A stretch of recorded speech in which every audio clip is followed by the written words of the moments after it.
Bonjour tout le monde, bienvenue. J'espère que tout va bien. Alors, je reviens sur le sujet, le fameux sujet qui est assez délicat, comme je dis. Je dirais voire même complexe, parce on part tellement dans plein de directions pour arriver à une réponse.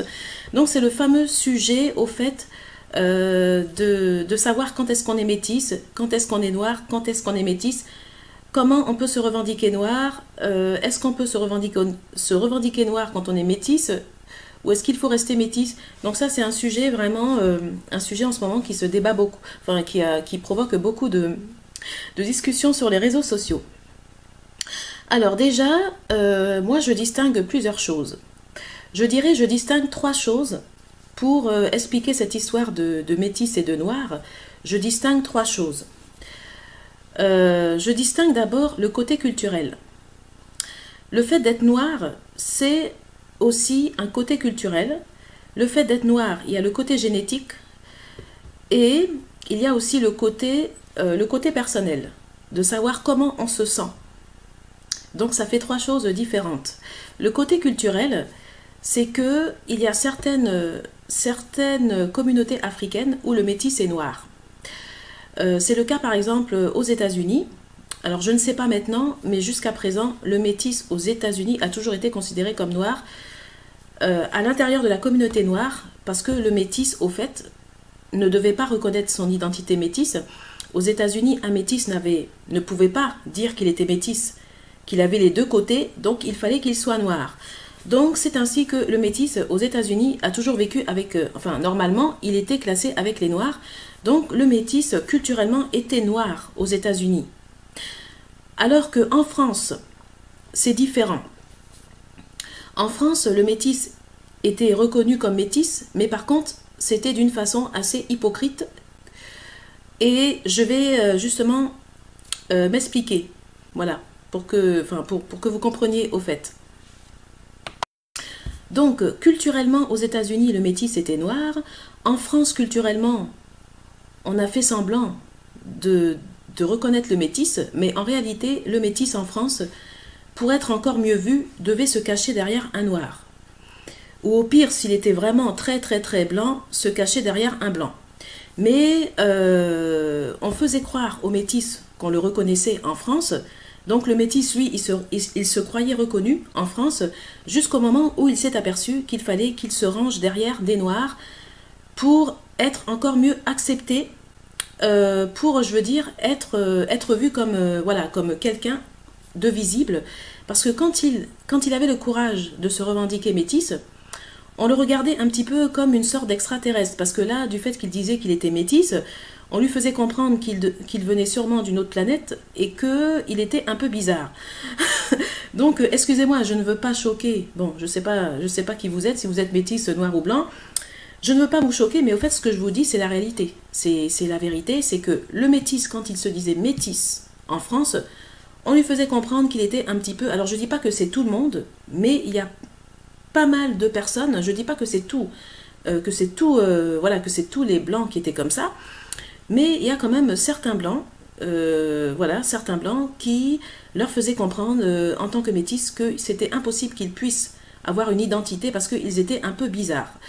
Donc, c'est ainsi que le métis qui était reconnu en France comme métis a été amené un moment à se cacher derrière le noir ou à se mettre avec le noir, ou s'il était vraiment presque blanc, à se cacher derrière le blanc. Donc ça, c'est d'un point de vue culturel. Après, en Afrique, ça dépend. En Afrique, ça dépend parce qu'il y a certaines familles africaines qui reconnaissent leurs métis comme noirs. Je prends par exemple le cas des métis en Afrique qui ont des mamans noires. En général, il y a beaucoup de métis qui ont des mamans noires qui sont reconnus comme noirs par leur famille africaine noire. Même s'ils sont métis, il y a des métis qui ont des mères africaines, mais noires, et qui sont vus comme noirs par leur famille africaine, qui sont reconnus comme noirs dans le clan de leur famille. Bon, ce n'est pas tous les cas, mais ça dépend des familles.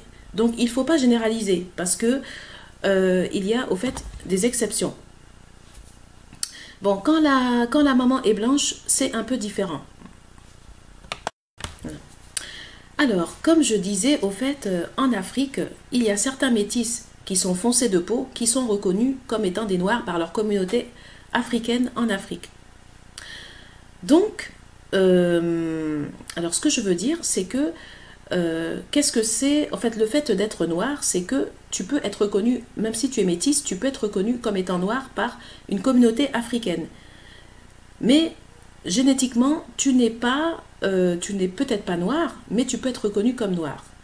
Après, c'est vrai que d'un point de vue génétique, la définition de base d'une personne qui est noire, la première définition, c'est une personne qui a 2 parents noirs, mais après, ça peut être aussi une personne qui a un parent noir et un parent métis, et aussi noir. Mais c'est un peu plus compliqué quand tu as un parent qui est blanc et un parent qui est noir. C'est plus compliqué de dire que tu es noir parce qu'en réalité, on va te dire que tu n'es pas noir et c'est la vérité au fait. C'est que les personnes qui te diront ça auront raison parce que génétiquement, tu n'es pas noir, tu es métisse. Voilà. Donc, une personne par exemple, une personne qui a un parent métis et un parent noir peut se dire métisse, mais il peut aussi se dire noir, même si la définition de base d'une personne qui est noire, c'est une personne qui a 2 parents noirs. Mais tu peux aussi être noir quand tu as un parent métis et un parent noir, comme tu peux aussi te dire métisse si tu préfères te dire métisse. Mais après, c'est vrai que pour une personne qui a un parent blanc et un parent noir, là c'est plus compliqué parce qu'une personne qui a un parent blanc et un parent noir ne peut pas vraiment se dire noir. Et la réalité, c'est que quand tu as un parent qui est blanc et tu as un parent qui est noir, tu ne peux pas te dire vraiment noir parce qu'à un moment ou l'autre, on va bien te rappeler que tu n'es pas noir au fait. Donc tu ne peux pas vraiment te dire noir. Mais assume d'être métisse, voilà, et il n'y a pas de honte à être métisse, il faut l'assumer. Et moi, je pense que c'est un beau challenge d'assumer qu'on est métisse. Après, c'est pas facile, il faut être prêt à assumer, bien sûr, tout ce qui va venir derrière, parce que quand tu dis que tu es métisse, faut pas croire que c'est rose, et faut pas croire que, voilà, que ça va être facile. C'est sûr que tu peux t'en prendre plein la tête, enfin, tu peux t'en prendre du fait que tu vas assumer que tu es métisse. Ça va pas être facile, mais si toi tu es prêt à assumer, assume. Voilà. Si tu penses que tu vas être victorieux à la fin, parce que tu auras bien assumé que tu es métisse et que tu es prêt psychologiquement à tout supporter, eh ben vas-y. Bon challenge. Non mais j'en sais quelque chose parce que moi je suis passée par là. Je me suis lancé le challenge et j'en ai supporté pas mal, mais bon j'en suis ressortie forte et voilà. Donc, conclusion, la définition. Bon, qu'est-ce que c'est que d'être noir? Alors, la définition, alors qu'est-ce que c'est qu'être noir? Mais ça dépend dans quel contexte. Est-ce qu'on parle du contexte de sentiment? Est-ce qu'on parle du contexte d'appartenance, du contexte de reconnaissance dans une société? Ou est-ce qu'on parle du contexte, oh là là. Est-ce qu'on parle du contexte... Ah, j'ai du mal, hein. Contexte. Est-ce qu'on parle du contexte génétique? Donc, si on part d'un point de vue génétique, la définition d'un noir, pour moi, bien sûr, c'est une personne qui a 2 parents noirs. Pour moi, un noir, je parle la définition de base d'une personne qui est noire, c'est une personne qui a 2 parents génétiquement noirs. Mais ça, c'est la première base. Après, une personne qui est noire, pour moi, c'est aussi une personne qui a un parent noir et un parent métis. Pour moi, génétiquement, cette personne est plus noire qu'une personne comme moi qui a un parent blanc et un parent noir. Mais moi, par exemple, je suis métisse. Génétiquement, je ne suis pas noire parce que j'ai un parent blanc et j'ai un parent noir. À partir du moment que j'ai un parent blanc et que j'ai un parent noir, je suis métisse. Après, si tu as un parent noir et un parent métis, tu es noir, mais tu es moins noir génétiquement, bien sûr, qu'une personne qui a 2 parents noirs. Mais tu es quand même noir, tu peux te dire noir. Mais c'est vrai que moi, dans mon cas, je ne peux pas dire vraiment que je suis noire, je peux plus dire que je suis métisse. Je parle bien sûr d'un point de vue génétique. Alors, donc, d'un point de vue personnel, un métis en général qui a une maman qui est noire, en général, se sent noir. Parce qu'il vit à travers sa maman, il a été éduqué par sa maman. Après, je ne dis pas qu'il y a le papa à côté, mais la plupart du temps, l'enfant, en général, quand il a sa mère, il passe plus de temps avec sa maman. Donc, il est élevé en priorité par sa maman. Et donc, un métis, en général, qui a une maman noire, il se voit à travers sa maman qui est noire et en général, il aura plus tendance à se sentir noir, à se dire noir. Après, il faut bien distinguer le fait d'être perçu comme un noir ou comme un métis, le fait de se dire noir ou métis parce qu'on se sent noir ou métis, et la réalité au fait génétique qui est tout autre, qui n'a rien à voir. La réalité génétique n'a rien à voir avec le sentiment personnel et n'a rien à voir également avec la reconnaissance. Tu peux être reconnu comme noir dans une communauté noire et ne pas génétiquement être noir. C'est-à-dire que tu peux être métisse et parce que ta maman est noire, tu peux être reconnu comme noir par une communauté noire ou par une famille noire, mais ne pas être génétiquement noir. Et c'est vrai que un métis, par exemple, qui a un parent blanc et qui a une... Bon, à la base, un métis qui a un parent blanc et qui a un parent noir n'est pas noir, c'est un métis. Parce que noir et blanc, ça donne métis. Que tu sois foncé ou que tu sois clair, quand tu as un... Après, quand tu as un parent noir et un parent métis, ça peut être différent. Parce que c'est vrai qu'une personne qui a un parent métis et qui a un parent noir est beaucoup plus noire. Je parle génétiquement, je ne dis pas culturellement, je ne dis pas au fait par rapport au sentiment personnel d'appartenance. Mais là, je parle génétiquement. Génétiquement, c'est vrai qu'une personne qui a un parent métis et un parent noir est plus noire génétiquement qu'une personne qui a un parent blanc et un parent tout noir. Et ça, c'est la vérité. Génétiquement, c'est une réalité. Moi, par exemple, j'ai un père qui est noir et j'ai une mère qui est blanche. Je suis moins noire qu'une personne qui a un parent noir et un parent métis. Mais ça ne veut pas dire que je ne suis pas, ça ne veut pas dire que je n'ai pas d'origine noire, ça ne veut pas dire que je ne suis pas africaine, mais je suis moins noire qu'une fille qui a un parent noir et un parent métis. Et ça, c'est tout à fait logique sur le plan génétique. Alors, maintenant, d'un point de vue sentiment personnel, d'un point de vue identité personnelle, un métis, en général, se dit métis. Un métis, en général, se dit métis. Après, ça dépend de son éducation. Si ses parents lui ont dit « tu es métis » et lui ont appris à être métis, il va se dire métis. Mais par contre, si ses parents ne lui ont pas dit qu'il était métis et que ses parents lui disent qu'il est blanc et qu'il est noir, ben, un moment, il va chercher, ça va poser un problème parce qu'à un moment, il va chercher à se dire blanc. Si on ne lui a pas dit qu'il est métis, il va chercher à se dire blanc ou à se dire noir. Alors que la réalité du terrain, c'est qu'un métis n'est pas vraiment blanc et un métis n'est pas vraiment noir. Donc c'est là où le problème va se poser. Si le métis n'est pas éduqué à être métis, quand il va grandir, ça va poser un problème. Parce qu'il va se dire blanc et les blancs vont bien voir qu'il n'est pas blanc. Et quand il va se dire noir chez les noirs aussi vont bien voir que qu'il n'est pas ou qu'elle n'est pas noire. Et c'est là où le problème va se poser parce qu'on ne lui aura pas appris à développer son identité et du coup il va se retrouver perdu. Il va avoir l'impression qu'il n'existe pas, il va avoir l'impression qu'il n'est pas reconnu et il va avoir, enfin qu'il ne peut pas vraiment être blanc parce qu'il n'est pas blanc. Je ne dis pas qu'il ne peut pas communiquer avec les blancs, mais il ne peut pas se dire blanc chez des blancs et il ne peut pas se dire noir chez des noirs. Donc là, oui, en effet, ça risque de poser un problème.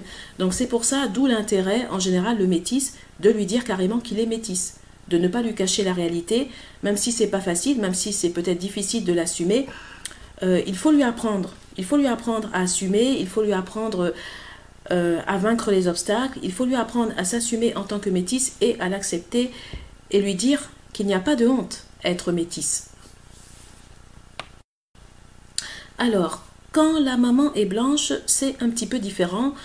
Par exemple, enfin je sais pas, mais alors quand la maman est blanche, en général, le métis a plus tendance à se dire métis quand son père est noir et quand sa mère est blanche.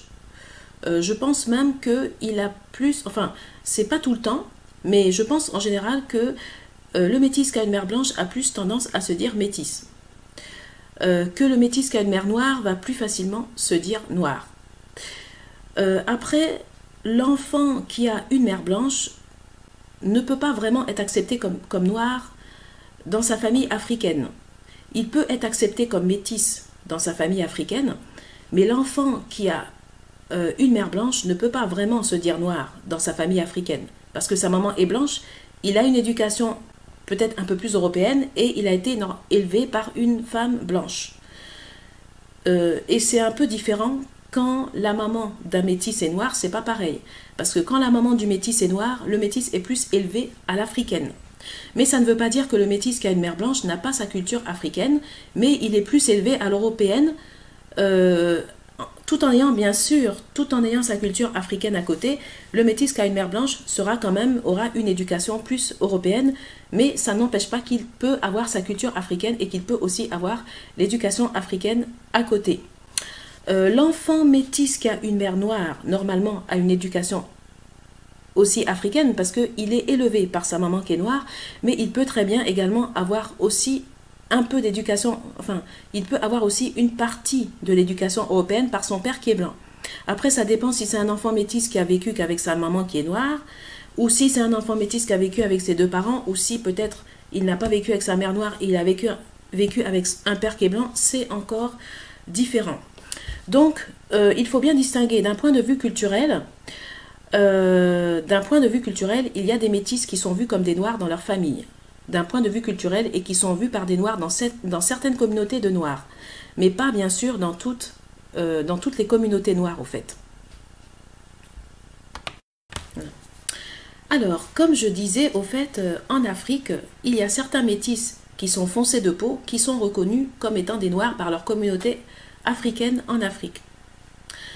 Donc, alors ce que je veux dire, c'est que qu'est-ce que c'est? En fait, le fait d'être noir, c'est que tu peux être reconnu, même si tu es métisse, tu peux être reconnu comme étant noir par une communauté africaine. Mais génétiquement, tu n'es peut-être pas noir, mais tu peux être reconnu comme noir.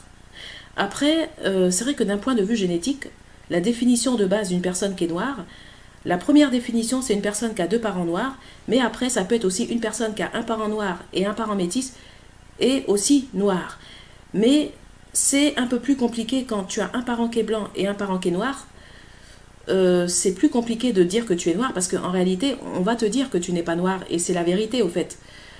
C'est que les personnes qui te diront ça auront raison, parce que génétiquement, tu n'es pas noir, tu es métisse. Voilà. Donc, une personne, par exemple, une personne qui a un parent métis et un parent noir peut se dire métisse, mais il peut aussi se dire noir, même si la définition de base d'une personne qui est noire, c'est une personne qui a deux parents noirs. Mais tu peux aussi être noir quand tu as un parent métis et un parent noir, comme tu peux aussi te dire métisse si tu préfères te dire métisse. Mais après, c'est vrai que pour une personne qui a un parent blanc et un parent noir, là c'est plus compliqué, parce qu'une personne qui a un parent blanc et un parent noir ne peut pas vraiment se dire noir. Et la réalité, c'est que quand tu as un parent qui est blanc et tu as un parent qui est noir, tu ne peux pas te dire vraiment noir, parce qu'à un moment ou l'autre, on va bien te rappeler que tu n'es pas noir au fait. Donc tu ne peux pas vraiment te dire noir. Mais assume d'être métisse, voilà, et il n'y a pas de honte à être métisse, il faut l'assumer. Et moi, je pense que c'est un beau challenge d'assumer qu'on est métisse. Après, c'est pas facile, il faut être prêt à assumer, bien sûr, tout ce qui va venir derrière, parce que quand tu dis que tu es métisse, faut pas croire que c'est rose, et faut pas croire que, voilà, que ça va être facile. C'est sûr que tu peux t'en prendre plein la tête, enfin, tu peux t'en prendre du fait que tu vas assumer que tu es métisse. Ça va pas être facile, mais si toi tu es prêt à assumer, assume. Voilà. Si tu penses que tu vas être victorieux à la fin, parce que tu auras bien assumé que tu es métisse et que tu es prêt psychologiquement à tout supporter, eh ben vas-y. Bon challenge. Non mais j'en sais quelque chose, parce que moi je suis passée par là. Je me suis lancé le challenge et j'en ai supporté pas mal, mais bon, j'en suis ressortie forte et voilà.